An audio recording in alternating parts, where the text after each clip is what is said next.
Alors, première position à expliquer, c'est la position quadrupède. Donc, tout d'abord, on va aller porter les deux mains en dessous des épaules ainsi que les genoux en dessous des hanches. Pour ce qui est les pieds et les chevilles, on va plaquer le dessus du pied au sol. Ensuite, on va aller chercher une rotation externe à l'épaule, donc aller porter les plis de coude entre le pouce et l'index.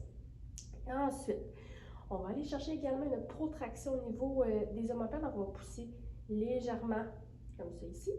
Et on va venir maintenant activer les mains.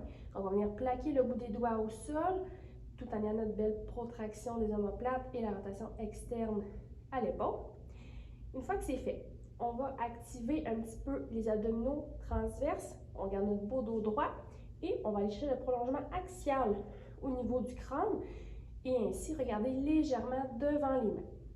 Donc, ça, c'est la position de départ quadrupède. Alors, deuxième position de départ à expliquer, c'est le décubitus dorsal, donc être couché sur le dos.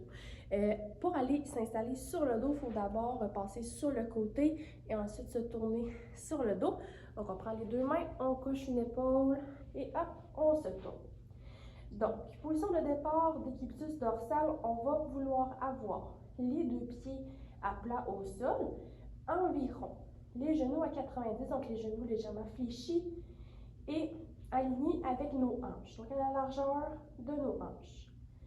En ce qui a trait au bas du dos, on veut un bas du dos neutre, on va venir légèrement plaquer le sacrum contre le sol, donc petite rétroversion au niveau du bassin. Donc, on abaisse les côtes, on active un petit peu le transverse. Donc, bas du dos, les jambes. En ce qui a trait au bras, on va venir déposer le dos de la main au sol, comme ça ici. Aller chercher notre rotation externe à l'épaule. On passe même à aller dégager les épaules des oreilles. Les clavicules sont larges. Et également, qu'est-ce qu'on voit au niveau du cou et du crâne? C'est le prolongement axial comme à l'habitude. Donc, on vient rentrer légèrement le menton vers la poitrine.